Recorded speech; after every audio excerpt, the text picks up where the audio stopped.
Bonjour à tous et bienvenue dans les Royaumes de K.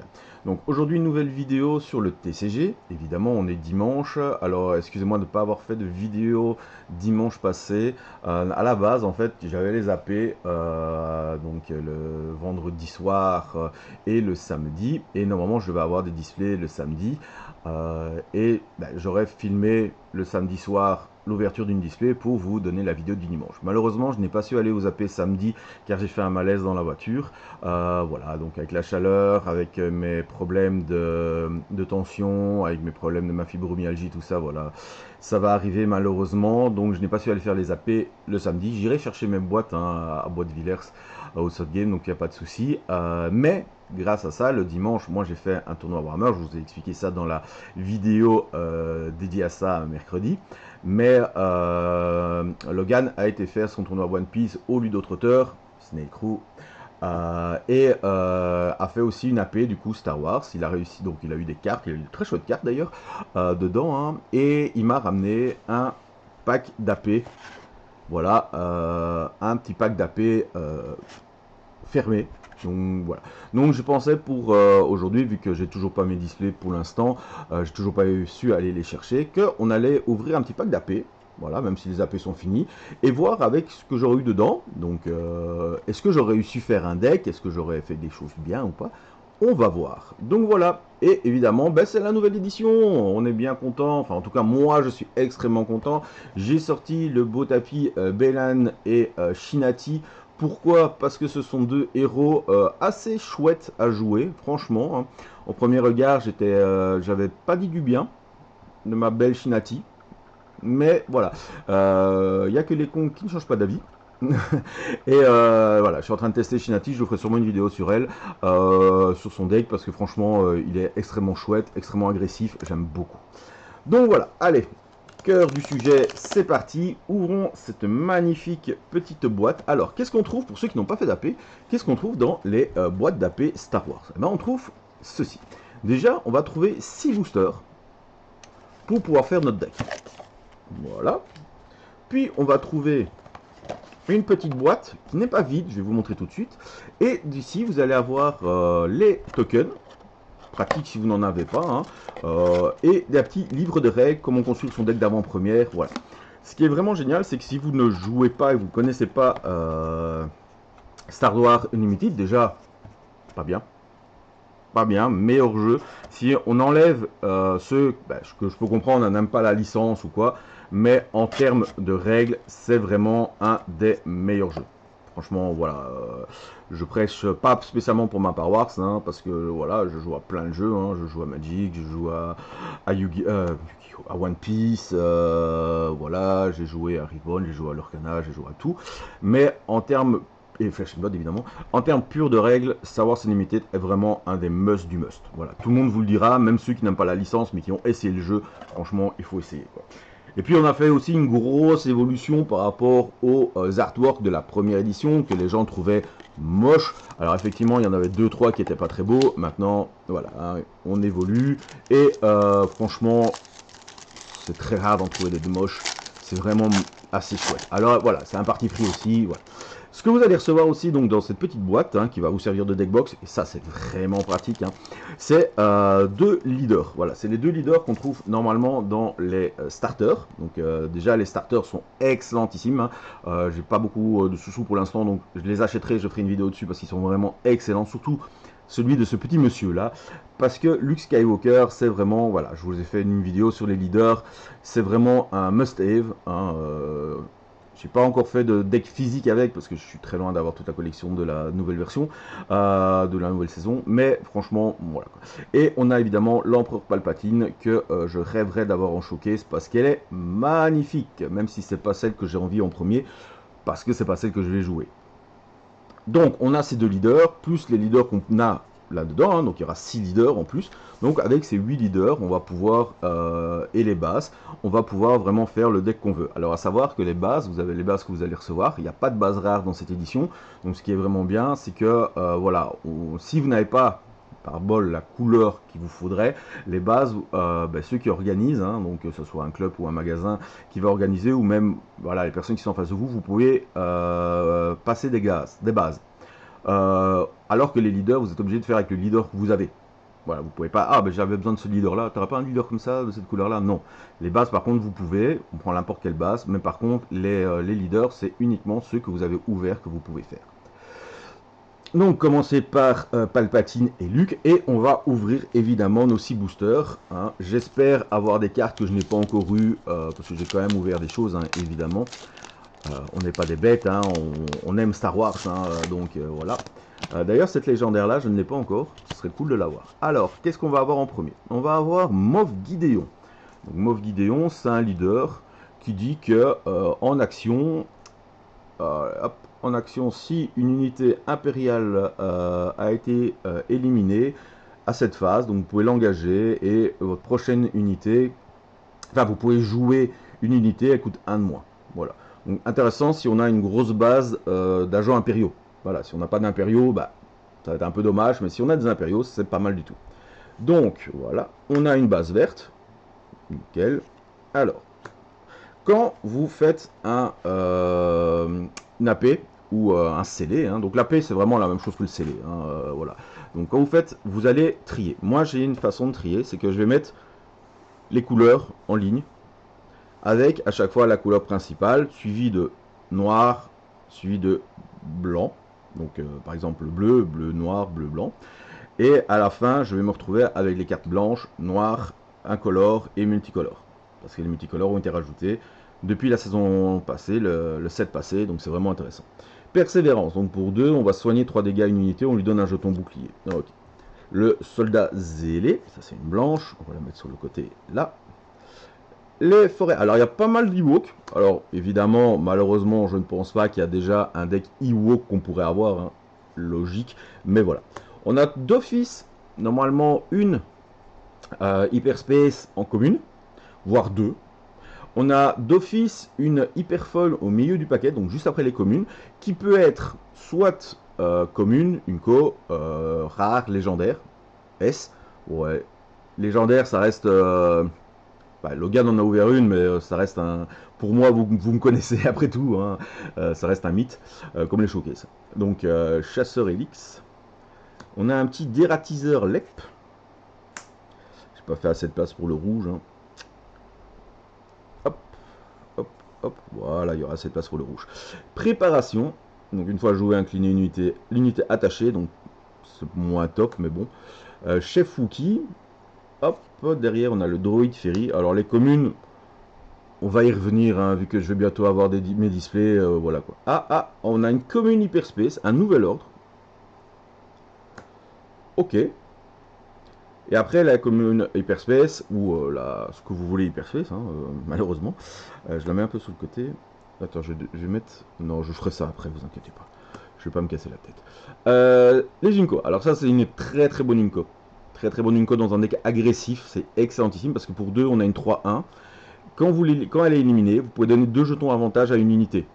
Si elle a été éliminée par des dégâts de combat, enfin si elle n'a pas été éliminée par des combats de combat, vous donnez 3 jetons avantage. Donc en fait, vous pouvez soit par exemple l'attaquer, tuer une unité, puis vous mettez plus 2, plus 0 sur une autre unité pour la prochaine fois qu'il va se battre, et ainsi de suite. Donc si votre adversaire, vous voyez, vous attaquez 3 à la base, l'adversaire, il faut que je la gère parce que sinon ça ira pas, il la tue, hop, vous boostez une autre de vos unités. Donc vraiment, c'est excellentissime. Hein. Pour une Unco, franchement, mais les Unco sont très bonnes, hein. Mais de plus en plus, hein, dans Star Wars, j'ai l'impression que les Unco, ils font vraiment un gros effort. Pour 1, une 1-3, les unités ennemies perdent ambush et soutien.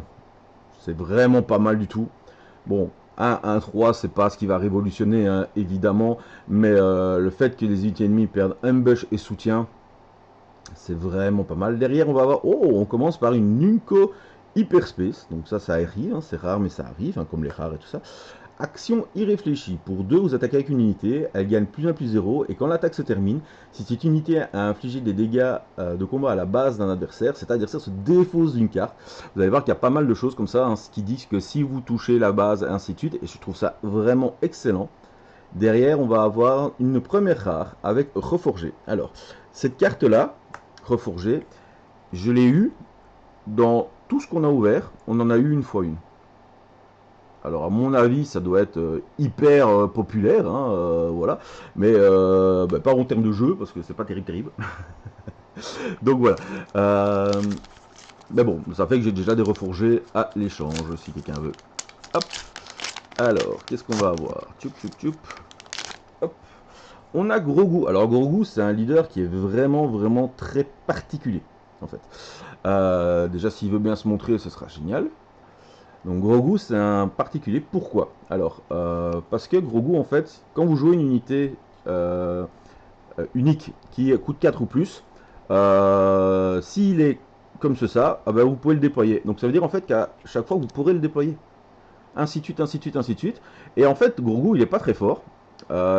Donc il vaut 4, mais il coûte rien, hein, puisque vous le déployez. Euh, c'est une 0,3. Vous voyez, c'est pas terrible. Hein. Mais quand une unité amie, enfin une autre unité, pas lui, amie défend, elle a plus 1 plus 0. Et quand une autre unité amie attaque, l'unité qui va défendre cette attaque va avoir moins 1, moins 0. Donc c'est un bon petit leader de soutien. Maintenant, c'est pas non plus un méga leader. Voilà. On voit qu'ici, on a 2 fois le terrain vert. En plus, 2 fois le même, c'est vraiment pas top ça. Le chasseur du protectorat, pas mal, pas mal, pas mal, pas mal. Hop, on va mettre ça dans les verts. On va avoir le fonctionnaire subsistant. Bah, 3-3. Alors ça, par exemple, en construit, c'est pas top. En limité, c'est vraiment pas mal. En limité, c'est vraiment pas mal. La droïde souris, bien si on veut monter un deck impérial, hein, qu'on avait vu. On a eu le leader pour l'impériaux. À voir à la fin si on a assez d'impériaux, mais ça n'a pas trop l'air pour l'instant. Mais bon, ça peut arriver. Hein. Alors ça, je pensais que c'était nul. Jusqu'à que mon fils le joue, et c'est pas trop mauvais. Mais je trouve ça cher 4 pour jouer ça. La préparation qu'on a eue, mais là tantôt, mais maintenant c'est en hyperspace, donc c'est pas mal. Hop là, où est-ce qu'il est? Là. L'élite prétorienne, impériale, hein, ouais, pour 4, une 5-4 aplomb, c'est vraiment pas mal. Alors, ça aurait été, pour 4, une 4-5 aplomb, ça aurait été merveilleux, mais ça aurait pas été en commune à mon avis. Hop, encore une commune. Alors, avec la bête des sables de Tatooine. Suivi de l'attaque navette, non, la navette d'attaque Flare Star, ok, qui est pas mal, j'aime bien, parce que pour 2, c'est une 2-1 qu'une fois jouée, et une fois éliminé, vous donnez un avantage à une unité, c'est vraiment pas mal, parce qu'en plus, quand vous la jouez, vous pouvez le donner à lui, par exemple, donc du coup, tour suivant, c'est une 3-1 qui attaque, et c'est vraiment pas mal, hein. Celle-là, toujours pour un deck agressif, c'est vraiment pas mal. La résistance communautaire, hein, bon, ça, on l'a déjà vu plein de fois, derrière, on va avoir quoi? Ah ben, on a de nouveau une commune. Une commune, cette fois-ci noire, la 2-5 pour 3, plus 2 tant que vous contrôlez une unité leader, c'est pas mal. Ouais, déjà 2-5 pour 3, c'est pas mauvais, hein, c'est une bonne résistance, mais qui vient 4-5 quand vous avez déployé votre leader, bah, vous jouez ça avec Grogu, malheureusement c'est noir et blanc, c'est dommage, parce que sinon ça aurait été pas mal. Le défendeur du CDD, ouais, il y en a qui défendent le CDD, d'autres le CDI, hein. Voilà, j'ai fait ma blague. Au revoir. Très très lointaine, hein, telle est la galaxie. Hein. Derrière, on va encore avoir une Unco. Allez, on va avoir une petite carte qui est intéressante, là, je le sens, là. Ouh, je le sens, la légendaire arrivée. Eh ben non. Par contre, c'est une bonne rare. C'est une bonne rare, la lame de Talzin. Alors, ce ne sera pas une bonne rare, bon, bien que... mais ça ne sera pas une bonne rare dans notre paquet ici, évidemment. Mais en termes de rare, quand vous jouez des unités nuit, comme par exemple Talzin, bah, c'est la lame de Talzin, hein, c'est vraiment pas trop mauvais. Donc, et je pense qu'en plus, c'est une rare que je n'avais pas encore, donc ça, je suis content. Allez, hop, on continue. Ouvrons toutes ces petites boosters. Poms. On a Ahsoka Tano. Alors, Ahsoka Tano, par contre, ça, c'est un excellent leader en limité. Et il y en a qui trouvent que ça va être un excellent leader aussi en construit. Je pense que oui, hein, ils ont raison. Hein. Dédicace à Anto des cartes sur table. Donc Ahsoka Tano, en fait en action, vous choisissez une unité qui a moins de puissance qu'une unité amie, et elle va gagner plus 2, plus 0 pour cette phase. Alors par contre, là où il faut faire attention, c'est que ça ne marche pas si vous avez des unités qui ont la même puissance. Donc ça, fait très attention. Il faut qu'il y ait vraiment une unité qui ait moins de puissance que toutes les autres. C'est le petit truc. Eh ben, regardez, on a la 3ème base, toujours la même, toujours la verte, mais cette fois-ci en hyperspace. Donc si jamais on jouait, heureusement, comme je vous ai dit, hein, heureusement qu'en limité, on peut prendre d'autres bases que les organisateurs ont, hein, parce que sinon, là, on aurait été déjà en galère, parce que le vert, c'est ce qu'on a de moins pour l'instant. Donc vous regardez, hein, le vert, c'est ce qu'on a de moins pour l'instant. Alors si on doit se taper, bon, je dis ça évidemment, voilà, on a du vert, mais bon. Le commando blindé, excellent ça. 4-3 pour 4, sentinelle shieldé. Même en construit, ça commence à être fort joué, ça. Il y a de quoi faire mal. Hein. Un déserteur impérial, impérial rebelle. Voilà. Pourquoi pas? Pourquoi pas, hein, si on part sur les impériaux. Le Pegasus Triwin. Une fois joué, vous pouvez éliminer une amélioration amie. Hein. Alors, ce qu'il faut savoir, c'est que les avantages sont des améliorations. Hein. Dans ce cas, redresser cette unité, ce qui est pas mal du tout. Hein. C'est une commune rouge. Rouge, ils sont là. L'officier d'amnistie, hein, un calamar. Ah bah, le deuxième Pegasus Streaming, ce qui est pas mal, hein, parce que ce qu'il faut savoir, c'est en limité. N'oubliez pas que vous pouvez mettre autant de fois la carte que vous voulez. Donc on n'est pas limité à 3 fois la carte. Hein. Pourquoi pas. Alors derrière, on va avoir encore une commune, le marchand d'eau de Mosespa. Saligo. La commune de la sensibilité accrue, avec cette répalpatine excellentissime. Et derrière, on va avoir... Ah, on est en une cause cette fois-ci, avec le transport d'assaut Gozanti. Pour 5, c'est une 4-6 soutien impérial. Attaque, cette unité gagne sentinelle pour cette phase. Ok. Ok, c'est marrant. Donc on rappelle soutien, c'est quand on la joue, on peut attaquer avec une autre unité qui va avoir le bonus. Donc ça peut être pas mal. Le Griffe Karga. Ok. On va avoir le chasseur diabolique de Maroc. Ok. On va avoir encore une Unco en hyperspace avec ce brave Obi-Wan. Nulle part où se cacher, donc ça c'est dans la série Obi-Wan. Hein. -2, -0, sentinelle, ok. Et derrière, on va avoir encore une rare avec Passe Vizsla. Ça c'est pas mal du tout, Passe Vizsla. Alors en plus je l'avais pas encore, c'est vraiment cool. Donc pour 5, on a une 4-7 sentinelle. Et en fait, quand elle est éliminée, si elle a été éliminée d'une autre façon que par des blessures de combat, vous allez créer 2 jetons mandaloriens. Et pour 5, une 4-7 sentinelle, excusez-moi, c'est vraiment pas mal. Alors, la seule contrainte ici même, dans un deck comme ceci, hein, donc pas un deck construit, un deck limité, c'est que c'est 3 couleurs. Ça nous oblige à jouer des couleurs, ou alors on doit prendre une taxe, mais alors si on prend une taxe, il sera pour 7 une 4-7. C'est moins important. Donc on a notre première tricolore, on va la mettre ici, hein, parce que le bleu-blanc n'a pas l'air de vouloir venir. Allez, il nous reste 3 boosters, ce serait bien qu'on ait quand même une petite légendaire. Hein. On va pas se le cacher. Alors, on a encore un excellent leader, avec le Griffe Karga, qui dit que quand vous jouez ou vous créez une unité, vous pouvez l'incliner, dans ce cas donner un jeton avantage à l'unité jouée ou créée, donc ça c'est vraiment fort. Et quand on le retourne, quand vous jouez ou créez une unité, ben là c'est à chaque fois.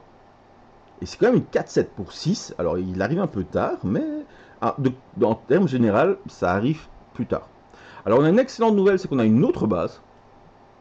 La très mauvaise nouvelle, c'est qu'elle est toujours verte. On a 4 bases vertes pour l'instant. Heureusement, les cartes vertes et les bonnes cartes vertes suivent, hein, heureusement. Hein, dériveur des survivants, 4-4 sentinelles. Les croyants de la clandestinité. Une fois éliminés, vous créez un jeton mandalorien. Donc ça c'est bien, c'est une 4-5 pour 5. Et quand elle meurt, vous créez un 2-2 bouclier. C'est pas mal ça. Le T-Protector. Les guerriers du clan Crass. Alors ça, dans l'AP que j'ai fait vendredi, j'en avais 3. En fait, j'avais presque un construit en fait. Tellement que mon deck il était fort. Franchement, je finis 3ème égalité avec le 4ème. Donc il y en avait 2 qui ont eu 3 victoires. Donc je perds une fois contre Xavier. Qui avait un excellent deck aussi. Mais moi j'avais 3 fois ça, j'avais 2 fois le Luc, j'avais une fois les oiseaux moqueurs, les oiseaux siffleurs. J'avais un deck de malade mental quoi. Bon, le joueur la qualité du joueur n'ayant pas suivi, je n'ai pas gagné la paix, mais c'était vraiment très très chouette. Quoi. Oh, double comment dire hyperspace avec les Night Troopers réanimés. Donc ça c'est les zombies Night Troopers dans la série Ahsoka. Pourquoi j'essaie de retrouver des trucs alors que j'ai pas de mémoire? Ça c'est une bonne idée. Le saut galvanisé. Eh ouais, avant d'être coupé, c'est dommage. Hein. Oups, j'ai spoilé des trucs. Une commune, faites-les parler, incliné jusqu'à 2 unités qui coûtent chacune 3 ou moins. Ok. On a une commune, on n'est toujours pas à l'hyperspace là.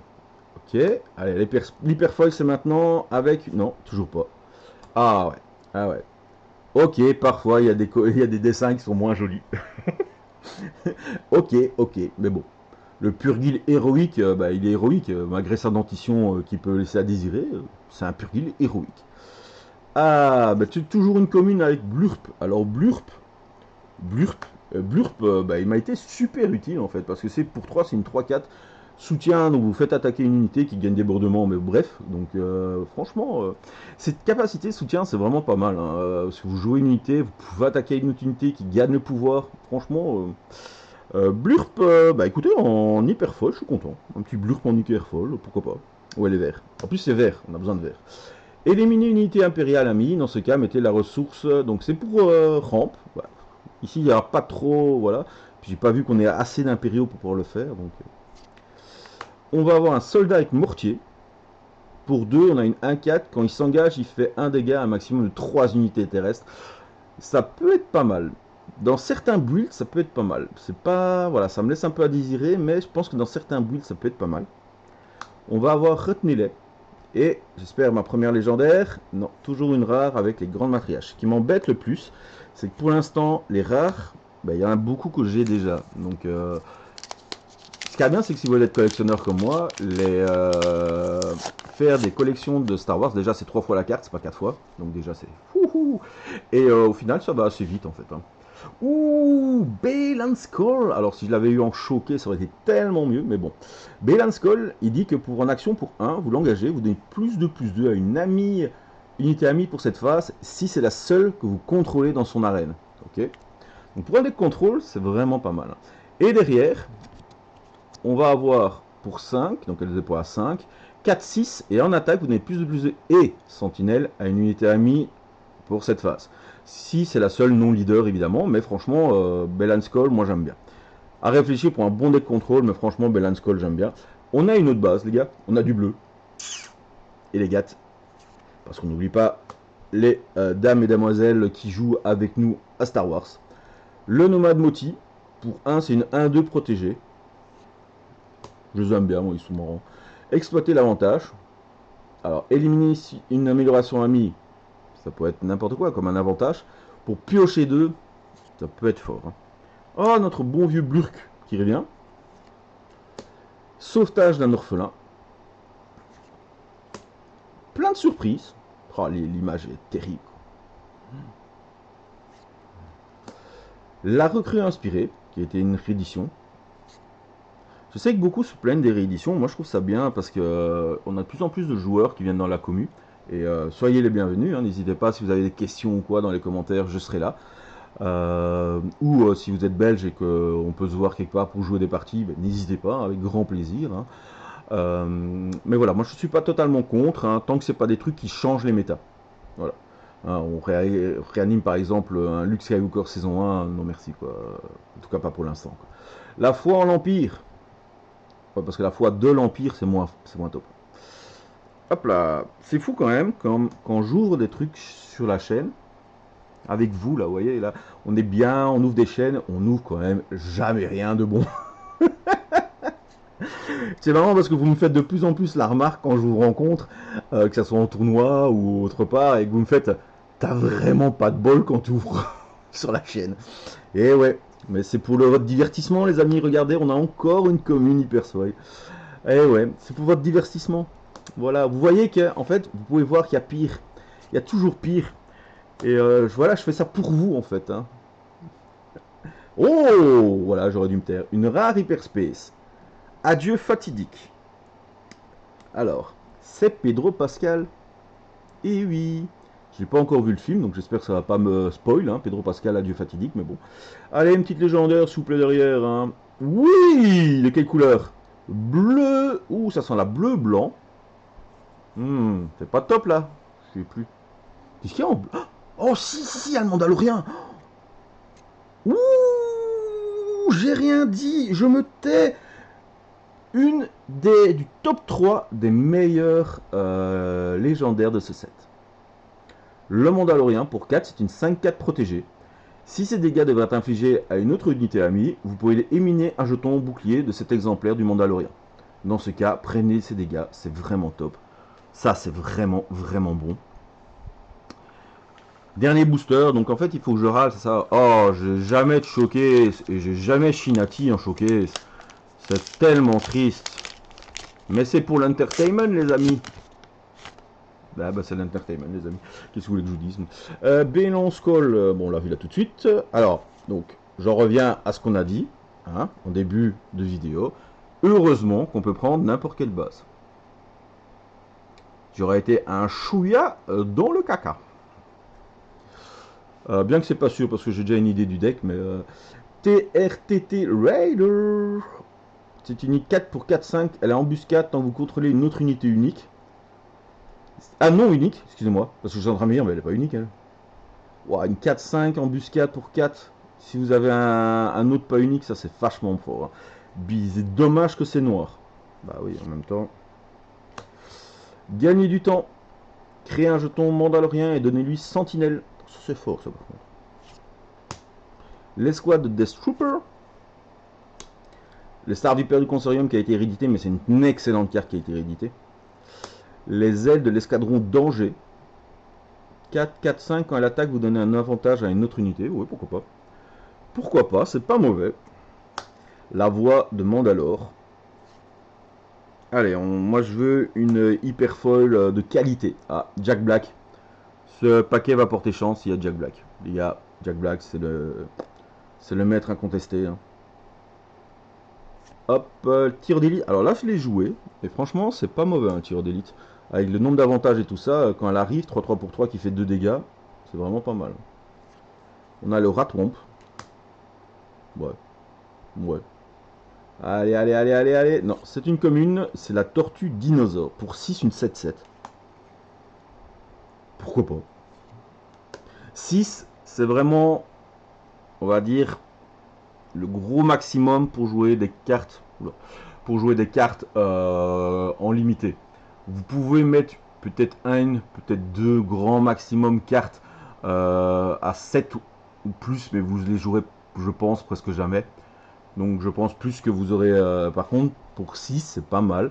Et une 7-7 pour 6, si le board est serré, franchement, ça peut vous aider. Si le board est pas serré et que votre adversaire a le board, malheureusement, elle ne vous servira à rien. Si c'est l'inverse, vous avez déjà le board, bah, ça va juste s'enfonce juste le clou. Quoi.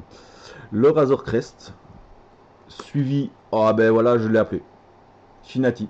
Je t'aurais préféré en leader showcase, mais c'est tellement fort. Pour 5, on a une 6-6. Sentinelle, c'est la seule unité terrestre. En construit, je la joue. Hein. Je vous avoue, dans mon deck Jabba, c'est trop fort. C'est trop fort. On a une rare. C'est la dernière carte. Attendez. C'est pas la dernière carte, donc ça veut dire qu'on a deux rares. Et regardez, regardez comment elle est. C'est une prestige rare. De passe vise là. Eh ben on l'a deux fois, donc une fois en prestige. Et mais ça c'est excellentissime en plus. Oh, elle est terrible. Alors ouais, j'adore le nouveau visuel des Prestige. Donc ils ont pris plusieurs visuels. Hein. Vous avez encore le visuel bleu, blanc, bizarre, là, je suis moins fan. Mais ce format-là, oh, il est terrible ici. Est-ce qu'on a droit à une légendaire derrière et vraiment beaucoup de bonheur? Ah non, une double rare avec 8d8. 8d8, ça fait beaucoup de dégâts. Ça fait entre 8 et 64 dégâts. Mais bon, pas la carte en tout cas. Pour 2, c'est une 1-4 dissimulée et en action, vous faites infliger un dégât à une autre unité amie. Dans ce cas, cherchez parmi les 5 cartes du dessus de votre deck une unité, révélez-la et piochez-la. Ok, bon, bah, c'est vert, mais on jouera pas ça.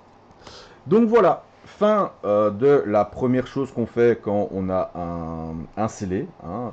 Donc voilà, et là maintenant, on va regarder, bah, déjà, ce qui peut vous orienter aussi, déjà, c'est de voir les cartes.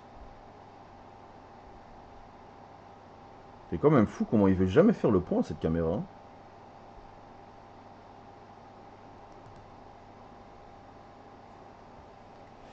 Oh là là.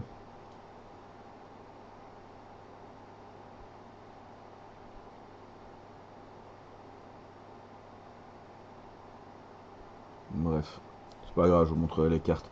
Donc c'est de voir un peu les spoilers qu'on a eu. Donc ça peut aider, mais pas spécialement. Donc en spoiler, je vais pas vous cacher que ces trois-là me donnent extrêmement envie de jouer ces couleurs-là. Bleu, vert, blanc. Vraiment. Ça, dans le deck, c'est fort, quoi. Les gars, 2, 4, 7 sentinelles, s'ils le tuent autrement, on a des Mandaloriens. On a le Mandalorien en plus qui peut les protéger, qui est agressif. Franchement, et en plus, c'est pas un gros coup, ça c'est fort. Donc on va regarder dans ces couleurs-là, qu'est-ce qu'on a eu. Bon, en vert blanc, on n'en a eu qu'une. Alors, on a eu le sergent arpenteur. Pour 2, on a une 2-3 embuscade, récupération 1. C'est pas terrible, mais c'est pas mauvais non plus. Donc, on peut la mettre avec. Puis, dans les vertes, bon, 8d8, ça m'intéresse pas. Le dinosaure, ben pourquoi pas, hein, 7-7 pour 6, je vous l'ai dit, hein, ça donne des bonnes curves. Si vous avez l'initiative, on a une 3-3 pour 3, spatiale, récupération 2, c'est très bon. Blurk, qu'on a eu 2 fois, c'est bon. Retenez-les. Pour 4, choisissez une unité amie. Infligez des dégâts égaux à sa puissance, à répartir comme vous voulez entre n'importe quel nombre d'unités dans son arène. C'est très très bien, parce qu'on a quand même des cartes qui vont 5 en force, 7 en force, et tout ça. Et c'est vraiment pas mal, parce que ça fait un removal, et que les removals sont très rares. Donc ça, c'est vraiment bien. On a Blurk de nouveau. Bah, moi, j'aime bien Blurk. Hein. Hop. Le guerrier du clan Kraz, qui est excellent, parce que c'est une 2-3 pour 2. Quand vous avez contrôlé une autre unité inclinée à la sentinelle. Dommage qu'on n'en a eu qu'une, mais c'est vraiment bon. Le petit, c'est une sentinelle, c'est un coup 1 sur 1. Vous devez avoir entre 8 et 10 tour 1. C'est vraiment important. Vous ne pouvez pas ne pas avoir de tour 1. Si à un moment vous jouez, ben voilà, maintenant il fait le point là-dessus. Si vous jouez et que vous n'avez pas de tour 1, c'est très mauvais pour votre scellé. Très bon. Le Gif Karga, qu'est-ce qu'il faisait lui? Si votre base a été attaquée, créez un jeton mandalorien pour 1. C'est pas trop mauvais. Créer 2 jetons mandaloriens, c'est pas mauvais. Le chasseur, c'est pas mauvais du tout. Et les défenseurs de la forêt, c'est pas mauvais. Donc déjà, on a une bonne base. Le vert est pas mal, hein. Notre vert est pas mal. Maintenant, allons voir ce que le bleu va nous offrir. Parce que je vous rappelle que vous devez faire un deck de 30 cartes quand même. Hein. C'est pas toujours facile. Hein.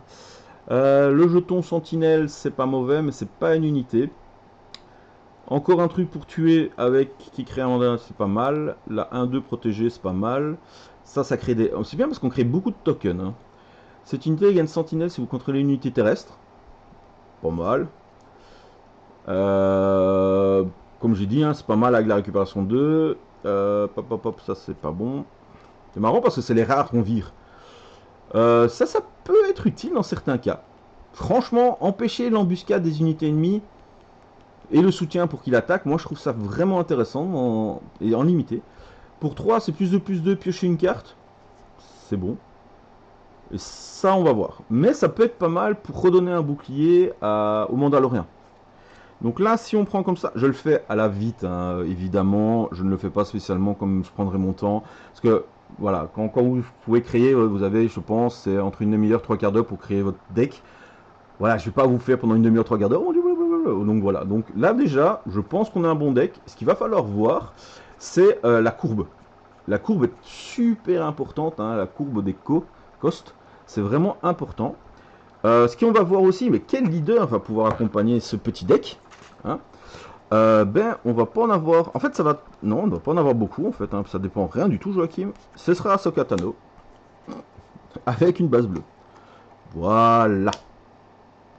Donc, ça, ce serait un deck. Combien est-ce qu'on a de cartes dedans? Parce qu'on n'a pas encore regardé les blanches et les incolores. Hein. C'est hyper important. 1, 2, 3, 4, 5, 6, 7, 8, 9, 10, 11, 12, 13, 14, 15, 16, 17, 18, 19, 20, 21, 22, 23, 24, 25. On n'a que 25 cartes. Hein. Donc, on va voir qu'est-ce qui pourrait être bien dans les blanches et les incolores. Alors, en blanc, on a quoi? Pour 2, c'est une 3-2. Alors, si on joue agressif, c'est pas mal. On peut garder en mémoire. Infliger 3 dégâts, soigner 3 dégâts à la base, ça reste très très fort. Hein. On ne le dit jamais assez, mais ça soit dans n'importe quel jeu, enfin qui en joue. Les anti-bêtes, c'est vraiment le must, il faut. Qu'est-ce qu'elle fait là, elle? Elle a rien à faire là. On a le soldat zélé. Pour 2, c'est une 2-3. Une fois joué, donner un jeton avantage à elle. Donc pour 2, c'est une 3-3 au premier combat. Donc ça, c'est pas mal. On a 2 très bonnes. C'est une amélioration coûte 1 moins à jouer sur une unité mandalorien. On a vu qu'on avait pas mal de mandaloriens. Ça peut être pas mal. Foi à l'Empire, non. Marchand d'eau de Mosespa. Une fois joué, vous pouvez flusher une carte. Dans ce cas, défaussez-vous d'une carte, non. Un nouvel ordre. bof, mais pourquoi pas. Et une fois joué, infliger un dégât à une unité terrestre pour 1, c'est 1-1, non, pas top. Donc là, j'aurai que 4 cartes en fait, vous voyez. Donc, 5 cartes, j'avais déjà mis celle-là. Donc là, ça ferait pile. Mais pile, il y a des cartes qui sont moyen. Hein. Alors, ce qu'on peut faire aussi, c'est jouer une carte en off color. C'est-à-dire jouer une carte jaune, jaune-blanc, rouge-blanc, qui coûtera malheureusement 2 en plus. Voilà. Mais on pourrait. Ça, si vous avez un méga spoiler, par exemple. Ouais, on n'aurait pas joué, par exemple, bleu-blanc. On aurait joué, je sais pas moi, rouge, blanc, vert ou rouge, blanc, jaune. Hein. Vous pouvez être sûr que j'aurais quand même joué, où est-ce qu'il est, le Mandalorian. Parce que ça, c'est ce qu'on appelle un gros spoiler. Voilà, les oiseaux siffleurs que j'ai eu à mon AP, donc qui faisait que donc l'enchantement rouge qui dit que quand l'unité fait des dégâts à la base, vous faites 2 dégâts à toutes les unités ennemies dans la même arène qu'elle. Ça, c'est un spoiler. Ça coûte 3. Ça donne plus 2 si je dis pas de bêtises, ou plus 2 plus 1. Et ça fait 2 dégâts comme ça. Ben, je m'en fous de le payer à 5 sur une unité. Franchement, vous le mettez même sur votre leader et vous faites 2 dégâts à chaque fois sur toutes les unités. Là. Ce sera très bon en construit, c'est excellentissime en limité. Donc voilà les amis, bah écoutez, finalement, bah, pour un petit scellé, je pense que le deck ferait un 2-1, clairement. 1-2 si vous n'avez pas de bol, mais 2-1. C'est un deck qui peut gagner. Vous avez pas mal de sentinelles, vous avez de quoi empêcher les embusqueurs. C'est pas mal. Vous avez de quoi faire pas mal de jetons mandaloriens. Et mine de rien, des 2-2 protégés, ben, c'est pas mal pour gérer ce qui est en face. Vous avez 2 anti-bêtes, très forts. Vous avez 3 spoilers quand même. Enfin, 2 fois le même, mais ça fait quand même 3 spoilers. Qui font vraiment mal à votre adversaire. Donc moi, je suis confiant sur ce deck. Dites-moi ce que vous en pensez dans les commentaires. Est-ce que vous auriez joué ce deck? Est-ce que vous auriez joué d'autres couleurs ou quoi? Voilà, j'aurais bien aimé le savoir. Comment s'est passé vos AP aussi? Voilà. Je vous dis du coup à bientôt avec des displays, je vous le promets, avec encore de la râlerie parce que malgré ces milliers de displays, je n'aurai toujours pas de showcase, mais ça comptez sur moi. Je vous dis à bientôt les amis et surtout amusez-vous.